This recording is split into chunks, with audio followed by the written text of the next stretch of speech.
Alléluia, alléluia, alléluia, alléluia. Alléluia, alléluia, alléluia. Alléluia. Alléluia, alléluia. Quel grand Dieu nous servons, mes bien-aimés. Alléluia, alléluia, alléluia, alléluia, alléluia, alléluia, alléluia. Les enfants de Dieu de partout dans le monde entier. Alléluia. Quel bon Dieu, quel bon Dieu, quel bon Père nous servons. Alléluia. Il a tout payé. Jésus-Christ a tout payé. Jésus-Christ a tout payé. Il a payé tout sur la croix de Golgotha. Il a payé pour nos péchés. Il a payé pour nos maladies. Il a payé pour notre pauvreté. Il a payé, mes bien-aimés. Il a payé. Nous ne devons à l'ennemi rien. Nous ne lui devons rien. Alléluia. Alléluia. Alléluia. Mes bien-aimés, je vous donne quelques secondes. Allons inviter. Moi-même, je ferai la même chose. Invitons les amis, les membres de la famille. Dans les réseaux sociaux. Allons là-bas, en Facebook, Instagram, partout. Allons nous invitons les amis, les membres de la famille. Alléluia. Pour que nous puissions ensemble partager cette grande nourriture que notre Père Céleste a pour nous. Au nom de Jésus-Christ. Alléluia. Allons-y. Il a payé sur la croix de Golgotha. Il a payé sur la croix de Golgotha. Il a payé sur la croix de Golgotha. Il a payé. Il a payé pour mes maladies. Il a payé sur la croix de Golgotha. Il a payé. Il a payé pour mes péchés. Il a payé sur la croix de Golgotha. Il a payé. Il a payé pour ma pauvreté. Il a payé sur la croix de Golgotha. Il a payé. Il a payé toutes mes maladies. Il a payé sur la croix de Golgotha. Il a payé. Sur la croix de Golgotha, il a payé. Sur la croix de Golgotha, il a payé. Sur la croix de Golgotha, il a payé.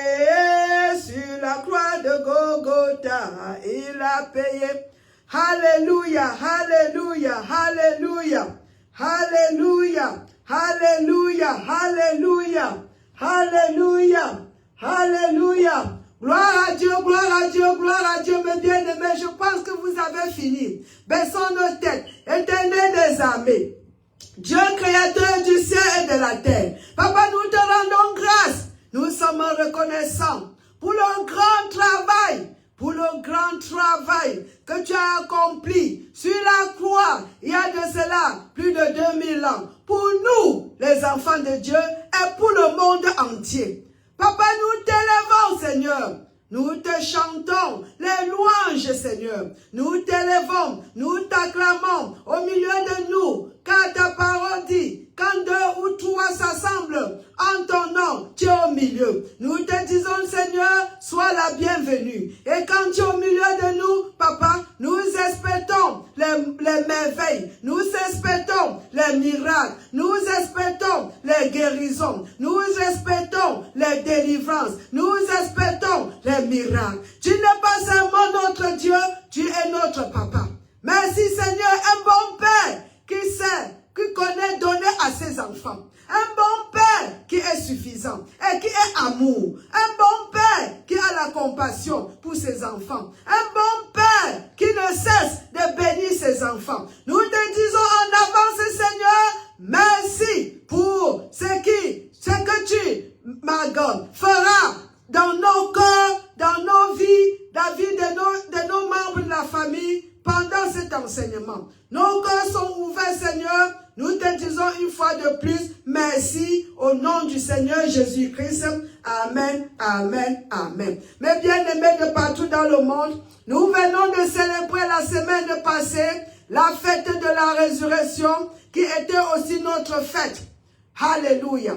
Je sais que je vous ai promis de continuer l'enseignement sur l'amour, mais nous allons faire ça la semaine prochaine encore. Aujourd'hui, Dieu veut que nous rentrons. Le Saint-Esprit nous demande de rentrer, mes bien-aimés, sur l'enseignement concernant la résurrection. Parce que sans la résurrection, mes bien-aimés, notre foi chrétienne est en vain.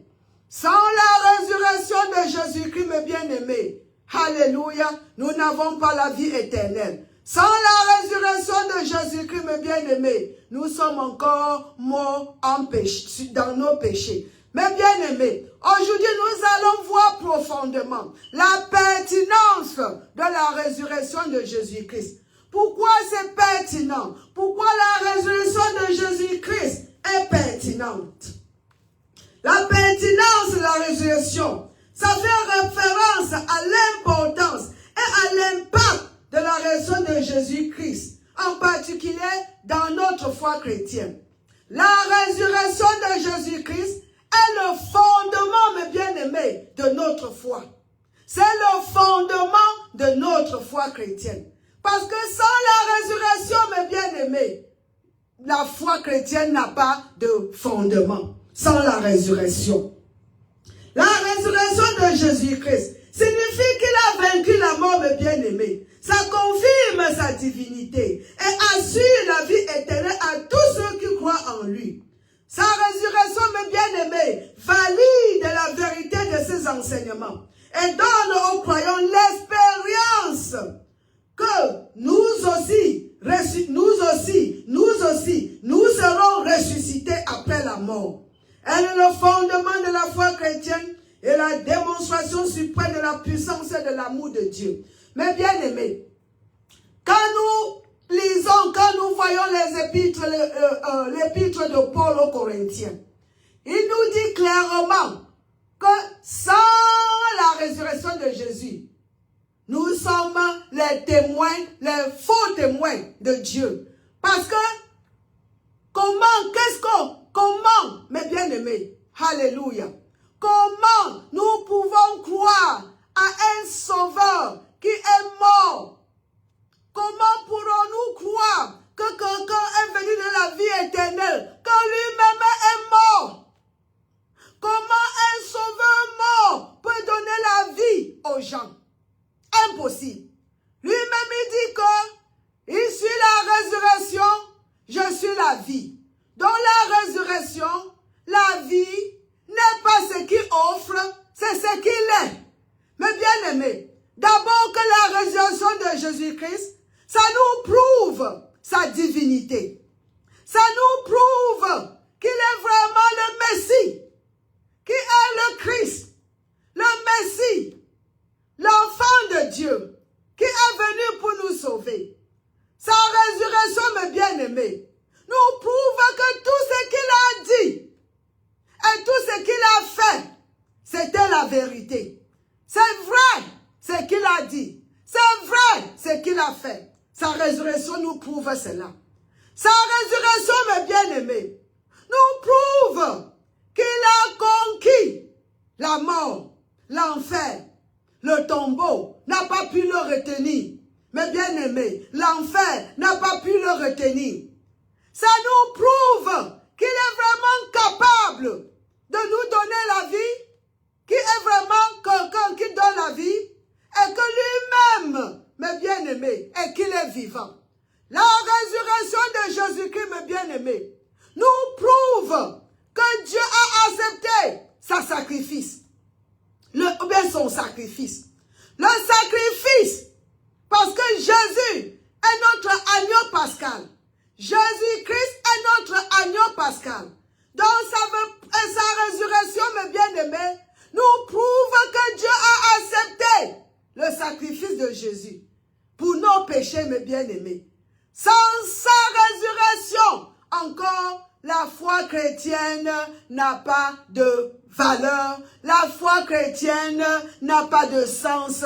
Parce qu'un sauveur qui est mort, quelqu'un qui est mort ne peut pas sauver, ne peut pas donner la vie. Mais bien aimé, c'est parce qu'il vit aujourd'hui que nous avons l'espoir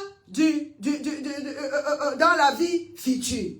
Il est notre espoir. Il a conquis la mort. C'est pour sa raison que nous n'avons pas peur de la mort en tant qu'enfant de Dieu. C'est pour la même raison que quand un enfant de Dieu meurt, nous savons que ce n'est pas la fin. C'est juste une transition. Et nous aurons encore l'opportunité de nous réunir encore un jour au paradis. Ça nous donne le confort. Mais bien aimé, la résurrection, encore, c'est la fondation de la foi chrétienne. C'est la fondation de la foi chrétienne, mes bien-aimés. C'est le sceau divin de la victoire de Jésus-Christ. Et source d'espérance éternelle pour nos âmes. Parce qu'il est ressuscité, nous avons l'espoir aussi quand nous sortirons de notre corps, mes bien-aimés. Le corps, nous aurons encore un autre corps qui est comme son corps, comme la parole de Dieu nous promet dans le livre de Philippiens, le chapitre 3, le verset 20 à 21. Ce verset nous prouve que Jésus-Christ lui-même reviendra pour nous et il nous donnera, par son pouvoir, le même corps, le corps glorieux, un corps glorieux. Ça veut dire la glorification de notre corps, mes bien-aimés. Et c'est ce corps-là, parce qu'on dit que la chair et le sang ne peuvent pas hériter le royaume. Et alors, pour vivre éternel avec Dieu, mes bien-aimés, alors, Dieu nous a promis un corps glorieux. Et nous aurons ce corps au retour du Seigneur Jésus-Christ. Ce n'est pas tout. La résurrection, mes bien-aimés. Oh, à cause de la résurrection, nous avons la réalité de la résurrection aujourd'hui, en ce qui concerne notre vie chrétienne. Parce que Jésus vit, mes bien-aimés, nous vivons en lui. Aujourd'hui, notre résurrection spirituelle n'est plus quelque chose qu'on attend dans le futur, mes bien-aimés. Notre résurrection spirituelle est un fait présent. Nous vivons maintenant dans la réalité. Notre esprit vit éternellement. Notre esprit a la vie de Dieu. La résurrection spirituelle qui a eu lieu le jour où nous avons reçu Jésus-Christ dans nos vies comme Seigneur et Sauveur. Nous qui étions morts dans le péché, mes bien-aimés, nous sommes, la vie de Dieu est revenue. Nous sommes ressuscités. Oh my God, merci Seigneur. Quand Dieu a ressuscité Jésus, il nous a aussi sortis de la tombe de la mort spirituelle. Et aujourd'hui, nos esprits sont vivants en Jésus-Christ. Alléluia. Acclamons pour cette bonne nouvelle, mes bien-aimés. Dans la pertinence de la résurrection. Sans la résurrection, c'est l'importance. L'importance et l'impact de la résurrection de Jésus-Christ. Alléluia. Encore, comme vous pouvez aller dans le livre, l'épître de Paul aux Corinthiens, le chapitre 1, le verset 15, mes bien-aimés. Non, 1 Corinthiens chapitre 15, mes bien-aimés. Le verset 14 à 17, très pertinent. Parce que quand nous croyons à Dieu, nous disons que nous croyons que Jésus-Christ est le Fils de Dieu. Et qu'il est mort. Et que Dieu l'a ressuscité de la mort. Si Dieu ne s'est pas ressuscité, nous sommes donc les menteurs, mes bien-aimés. La bonne nouvelle n'a pas de sens. C'est ce que la Bible nous dit, mes bien-aimés. La bonne nouvelle n'aura pas de sens. On sera alors les menteurs. Si Dieu n'a pas fait cela. Et Jésus ne sera pas alors le Fils de Dieu. La résurrection prouve, mes bien-aimés, c'est un sceau, comme je viens de vous dire, sceau divin de la victoire de Jésus-Christ. Mes bien-aimés, ça affirme la divinité du Christ et garantit la vie éternelle aux croyants. Merci, mes bien-aimés. Parce que Jésus est vivant, notre foi a un sens. Notre espérance est réelle. n'a plus le dernier mot dans nos vies. C'est ça. Alléluia. Acclamons pour la bonne nouvelle. Acclamons pour la bonne nouvelle. Acclamons pour la bonne nouvelle, mes bien-aimés. Acclamons pour la bonne nouvelle. Quand Jésus déclare, allez avec moi, j'ai laissé le 1 Corinthiens chapitre 15, le verset 14 à 17. Je vais lire ça rapidement. Allez là-bas avec moi, mes bien-aimés. L'écriture est sucrée. À cause de la résurrection de Jésus-Christ, la réalité aujourd'hui, notre esprit est vivant. Et alors, et nous avons l'espoir de la résurrection. Si Jésus tarde de venir et nous sortons dans ce corps physique, dans la mort physique, nous avons l'espérance que le corps aussi sera ressuscité à cause de la résurrection de Jésus-Christ. Voyez ici, mes bien-aimés, 1 Corinthiens 15, le verset 14 à 17, pour notre foi. Merci Seigneur. Si Christ n'est pas, glory to God, et si Christ n'est pas ressuscité, le verset 14, si Christ n'est pas ressuscité, notre prédication est donc vaine, et votre foi aussi est vaine. Mon Dieu, il se trouve même que nous soyons de faux témoins à l'égard de Dieu, puisque nous avons témoigné contre Dieu qui a ressuscité Christ, tandis qu'il ne l'aurait pas ressuscité. Si les morts ne ressuscitent point, car si les morts ne ressuscitent point, Christ non plus n'est pas ressuscité. Et si Christ n'est pas ressuscité, notre foi, malgré votre foi est vaine. Vous êtes encore dans vos péchés. Mais bien aimés, nous rendons grâce pour la résurrection. Notre esprit est déjà ressuscité. Ainsi, nous avons lu ce verset pour établir le fondement de notre foi. La résurrection est le fondement de la foi chrétienne. Alors maintenant, par notre résurrection spirituelle, qu'il s'agit de notre esprit qui était mort dans le péché. Nous avons deux versets pour cela. Nous en avons pas la semaine passée. C'est Romains chapitre 6, le verset 4 à 5, et Ephésiens chapitre 2, le verset 5 à 6. Romains chapitre 6, mes bien-aimés, on va lire, c'est comme on résume rapidement. Le verset 4 à 5 nous dit ceci. Merci Seigneur. Alléluia.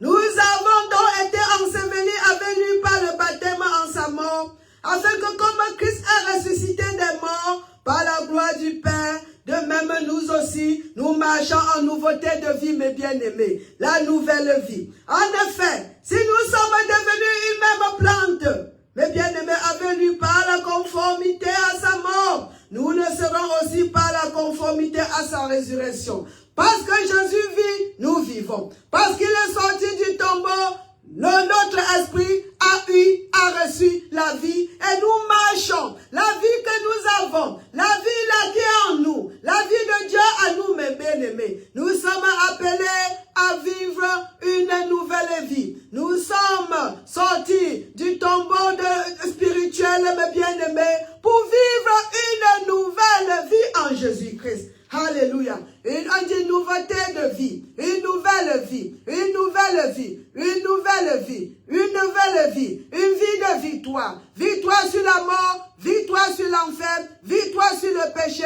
victoire sur les maladies, victoire sur tout ce que l'ennemi a pour nous. Une nouvelle vie, les enfants de Dieu transformés, les enfants de Dieu qui vivent en victoire sur ma garde. Parlons de notre place spirituelle à la main droite de Dieu en Jésus-Christ. Alors pour notre victoire spirituelle, voilà les deux versets. L'autre c'est Ephésiens, le chapitre 2, mes bien-aimés. Le verset 6, Éternel des armées. Le verset 5 à 6. Voilà ce qu'il dit. Nous qui étions morts par nos offenses, nous a rendus à la vie avec Christ. Parce que Jésus vit, nous vivons. Et c'est grâce à la résurrection, mes bien-aimés. Merci Seigneur. Merci Roi des Rois. Nous qui étions morts par nos offenses, nous a rendus à la vie avec Christ. C'est par grâce que vous êtes sauvés. Il nous a ressuscités ensemble, nous a fait asseoir ensemble dans les lieux célestes en Jésus-Christ. Parce qu'il vit, nous vivons. Parce que Jésus vit, nous vivons. La pertinence de la résurrection. Quelqu'un ne peut pas te donner la vie s'il est mortel. Mes bien-aimés, il dit, je suis la vie, je suis la résurrection, je suis la vie. Il dit bien, même en Jean 14, chapitre 6, je suis la vie, Jésus est la vie, je suis la vie, je suis la vie. Dieu a tant aimé le monde. Il dit, je suis de ma God. Jean 10, 10, je suis venu pour vous donner la vie, une vie abondante, une vie abondante. Comment peut-il nous donner la vie si lui-même il est mortel, si lui-même il est resté dans le tombeau? Un sauveur qui n'est pas ressuscité, comment il peut être la source de la vie? Mes bien-aimés, nous savons même pour notre vie chrétienne, pour devenir, pour ma God, pour être né de nouveau, ma God. Et quand nous allons dans Romains 10, chapitre 9 à 10, il dit bien, si nous croyons dans nos cœurs, si nous croyons dans nos cœurs, je vais lire cela. Nous croyons dans notre cœur que Jésus-Christ est le Fils de Dieu. Allons là-bas rapidement, mes bien-aimés. Romains le chapitre 10, ma God, pour voir encore la pertinence de la résurrection. Parce que tant que tu ne crois pas à la résurrection, mes bien-aimés, tu ne seras jamais sauvé. Tu ne peux pas. Mes bien-aimés, tu n'as pas d'espoir. Ta vie chrétienne est vaine. Mes bien-aimés, merci. Voilà ce qu'il nous dit. Si tu confesses, Romains chapitre 10, le verset 9 à 10. Si tu confesses de ta bouche le Seigneur Jésus, et si tu crois dans ton cœur que Dieu l'a ressuscité des morts, mes bien-aimés, la résurrection, fondement de notre foi, c'est ça qui nous donne l'espoir. C'est pour ça que nous vivons sans crainte. La mort n'a perdu son pouvoir. La mort n'a plus de pouvoir, mes bien-aimés. Nous ne mourrons plus. La parole nous dit, nous sommes déjà passés de la mort à la vie. Nous sommes déjà passés de la mort à la vie. Jean 5, le chapitre 24. Voyez ici. Si tu crois dans ton cœur que Dieu l'a ressuscité des morts, tu seras sauvé.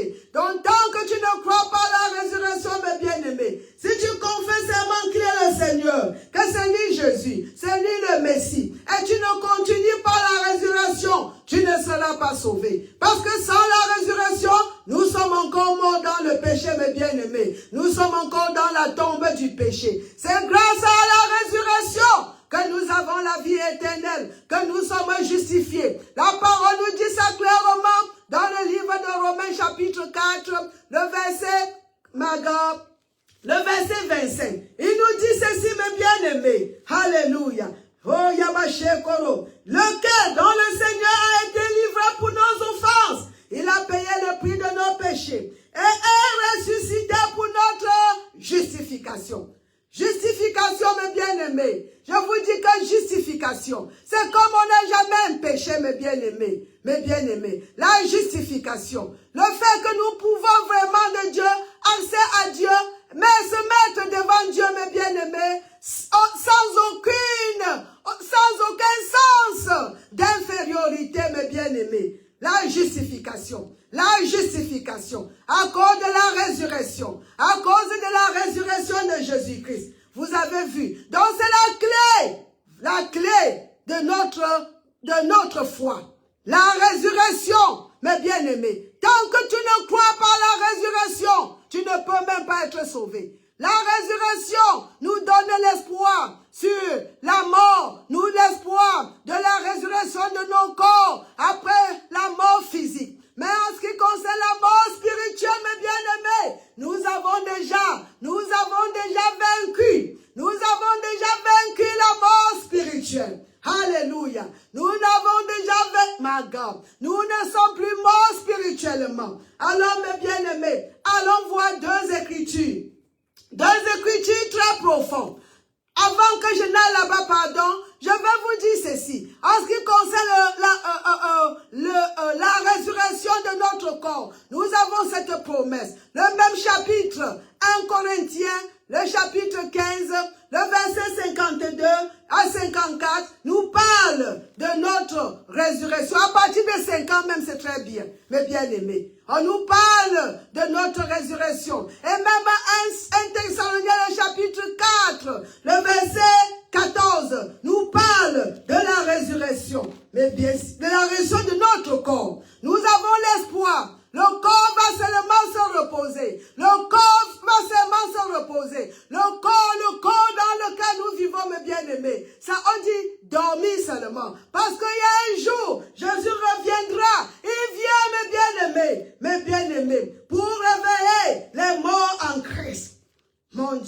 My God. Merci Seigneur. Merci pour ton amour. Merci. Allez avec moi rapidement. On vous dit ici, dans le livre de 1 Thessaloniciens, mes bien-aimés, le chapitre 4, chapitre 4 et le verset 14. Car si nous croyons que Jésus est mort et qu'il est ressuscité, croyons aussi que Dieu ramènera par Jésus, que Dieu ramènera par Jésus et avec lui ceux qui sont morts. Mes bien-aimés, ceux qui sont morts, tous les morts en Christ, tous les morts en Christ. Et avant cela, allez avec moi rapidement dans le livre de l'Apocalypse, mes bien-aimés, le chapitre 1 et le verset 18. Avec cela, qu'est-ce que notre Père nous dit? Il dit, et le vivant, j'étais mort, glory to God. Et voici, je suis vivant, Jésus est vivant, parce qu'il est vivant, nous sommes vivants, mes bien-aimés. Parce que notre vie chrétienne, c'est une vie en union avec Dieu. C'est une vie en union avec Christ. Ne te sépare jamais de Christ. Et ta vie chrétienne n'est qu'en Christ. Nous sommes créés en Christ. Nous sommes choisis en Christ. Nous sommes acceptés en Christ. Mes bien-aimés, quelle bonne nouvelle. Mon bien, il vit éternellement. Pour intercéder, il intercède pour nous. Mes bien-aimés. C'est que lui, il a la vie éternelle. Il a la vie éternelle. Et il est la vie éternelle. Regardez ici avec moi. Le verset 18. Apocalypse 1, 18. Jésus dit ceci. Il est le vivant. J'étais mort. Et voici, je suis vivant au siècle des siècles. Mes bien-aimés, qu'est-ce que cela veut dire? Ce n'est pas fini. Je tiens les clés de la mort et du séjour des morts. Vous vous rappelez, quand Dieu a dit aux disciples, il dit, Pierre, sur toi là, c'est la révélation. Je vais bâtir mon église. Et les portes du séjour des morts ne prévaudront point, my God, sur mon église. Qui sommes-nous, mes bien-aimés? Qui sommes-nous? Qui sommes-nous? Qui sommes-nous? Nous sommes l'église. Nous sommes le corps du Christ. Les portes du séjour des morts ne prévaudront jamais. Ça veut dire que nous sortirons sur le corps, mes bien-aimés. Le corps se repose seulement pour un temps bien précis, mes bien-aimés. Parce que Jésus reviendra, comme nous venons de voir dans 1 Thessaloniciens chapitre 4, le verset 14. Il vient, il ressuscitera tous les morts en Christ, mes bien-aimés. Et Philippiens, le chapitre 3, le verset 21, il nous donnera un corps semblable au ciel. Le même corps glorieux, un corps éternel, un corps qui n'est plus sujet à la mort, mes bien-aimés. N'ayez pas peur de la mort. La mort est quelque chose qui est derrière nous, mes bien-aimés. Nous avons la vie éternelle, et la vie éternelle a commencé dès le jour que nous avons reçu Jésus-Christ. Et la vie éternelle continuera quand nous sortirons de ce corps physique, si Jésus tarde de revenir. Il dit, j'ai la clé de la mort et des séjours des morts. Mais bien-aimé, il est vivant, il vit. Voilà la pertinence de la résurrection. Alors je vais clôturer, mes bien-aimés, avec ce verset. Courez avec moi dans l'évangile de Jean, mes bien-aimés, le chapitre 11 et le verset 25. Pour clôturer. Alléluia. Alléluia. Quel bon Dieu nous servons. Alléluia. Woo! Glory, glory, glory, glory. Parce qu'il vit, nous vivons. La mort n'est plus un problème pour nous, les enfants de Dieu. Alléluia. Voilà, allez avec moi rapidement pour clôturer, mes bien-aimés. Alléluia. Alléluia. Alléluia. Merci Seigneur. Jean chapitre 11, le verset 25. Il s'agit de là où Jésus et Marthe, quand son frère Lazare était mort, il y avait de cela 4 jours. Il vient, il parle à Jésus. Il demande, il est là, à sa conversation avec Jésus. Quand Jésus est arrivé là-bas, Jésus lui dit, et Marthe, pour elle avait l'espoir. La résurrection pour Marthe, c'est la résurrection dans le futur.